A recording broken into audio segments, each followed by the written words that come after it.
இந்த பூனை யார் வீட்டுது, இதோட பேர் என்ன, எதுவுமே எங்களுக்கு தெரியாது. இதை நாங்கள் ஒயிட்டின் பேர் வச்சு கூப்பிட்டுக்கிட்டு இருக்கோம். கடந்த 1.5 வருஷமாக இது எங்கள் வீட்டுக்கு வந்துக்கிட்டு போய்கிட்டு இருக்கு. ரொம்ப அமைதியான ஃப்ரெண்ட்லியான ஆண் பூனை.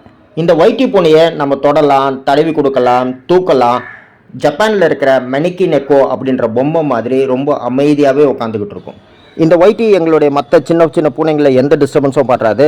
ஈவன் சாப்பிடும் போது கூட அதுங்க சாப்பிட்ற வரைக்கும் கம்முன்னு வெயிட் பண்ணோம். அதுங்கெல்லாம் சாப்பிட்டு முடிச்சு போனதுக்கப்புறம் மிச்ச மீதி இருக்கிறத மட்டும்தான் இது சாப்பிடும். நாள் தவறாமல் டெய்லி காலைல சாயந்தரம்னு சொல்லிட்டு 2 வேளை மட்டும் வரும் சாப்பிடும், போயிடும். இந்த ஒயிட்டியோட வாலை பார்க்கும்போது கொஞ்ச நாளுக்கு முன்னாடி ஒரு பூனை 2 குட்டி போட்டுச்சு. அதுங்களோட வாலும் இந்த ஒயிட்டியோட வாலும் சேம் டு சேமாக இருக்குது. எனக்கு என்னமோ அந்த 2 குட்டி பூனைங்களோட அப்பா இந்த ஒயிட்டி தான் தோணுது. டிஎன்ஏ மேட்ச் ஆகும். இவ்வளோ அமைதியான ஒயிட்டிக்கு இங்கே கிட்டி கூட எல்லை பிரச்சனை இருக்குது. அந்த பஞ்சாயத்தையும் நம்ம வரப்போகிற வீடியோவில் ஒன்று ஒன்றா பார்க்கலாம்.